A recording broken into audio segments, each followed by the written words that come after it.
1,000 teachers. We have a new funding model that is student-based, which we are refining to make sure that no child in Kenya is left behind. My dear Professor Kindiki, I need your voice.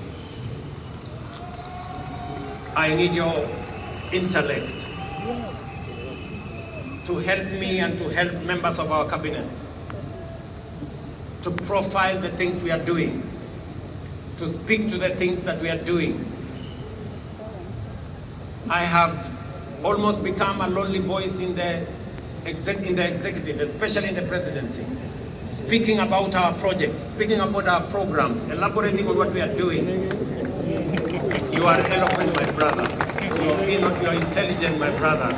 I am confident that you will do that which I have missed for the last 2 years. I know you will.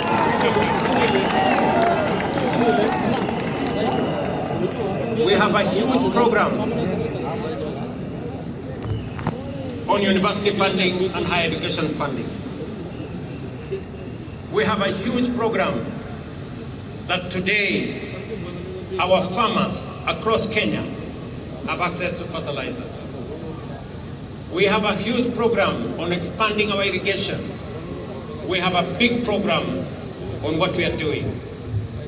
We need your voice, and we need the voice of those of us in the executive to provide leadership and to see to it that indeed we achieve what we wrote into our constitution. Today, as we wrote in our constitution, Kenya Power has turned around and today is a profitable company. So is Kenjel, because of the stewardship that we have put in place. My brother, our manifesto is elaborate. Our manifesto is transformative.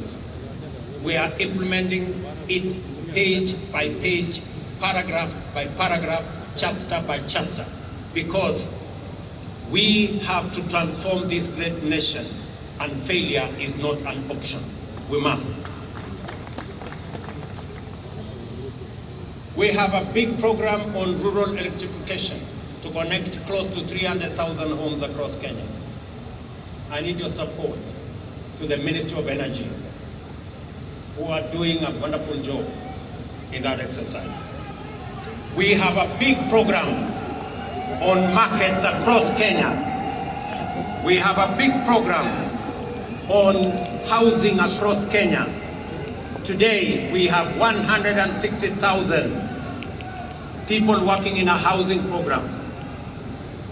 By December, actually next month, we will begin to hand over the first 1,000 houses under our program. Under the program that will make ordinary people, Mama Mboga and Boda Boda, pay 3,000 shillings every year and access housing in the Republic of Kenya. My brother, let me tell you, our universal health coverage is underway. With a bit of challenge initially, but now we are moving. And I want to tell the people of Kenya, we are going to transform this nation, and we have the team. And Professor, welcome to the team that is going to transform Kenya into a great nation that is going to make every Kenyan proud. Let me conclude by saying we have what it takes to transform the Republic of Kenya. And I am committed to making sure that whatever it takes, whatever decisions that have to be made, we will make them so that our nation can truly be Nairobi. We intend to take that in the next few months into 40 and 50,000 young people. And I commit to the people of the great city of Nairobi that we are going to clean the Nairobi River, and we are going to transform it into a better, different causeway as we transform the city in the sun the headquarters of the environment in the world, where we have UNEP in Nairobi. We're also going to roll out a program that will make sure that we tap into the private sector and make sure that we can work through public and private partnership to make sure that we roll out some of the urgent, important programs that are important for the transformation of our nation. Let me conclude by asking all of us, members of the legislature, members of the judiciary, especially our investigative institutions, to make sure that we ensure that public resources are used efficiently, effectively. I call upon the Office of the Director of Public Prosecution, the offices of the DCI, and the offices of the IG to work with the judiciary so that the corrupt can be firmly, decisively dealt with in the Republic of Kenya, and the citizens of the Republic can get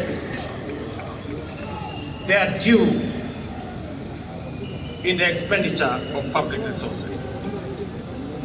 I know that of recent we have seen incidences of our girls, our mothers, our women who have been murdered in cold blood.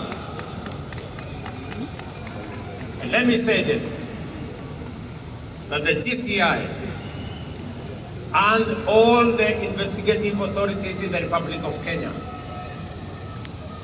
must stand up to these criminals, and we must deal decisively and firmly. And I want to ask us as a society to be careful with strangers, to be careful with people who lure our girls, our women into situations that compromise their security. But we must be on the lookout, all of us as a nation. This is yet another moment. This is yet another beginning. And I am confident that we are going to take Kenya to the next level.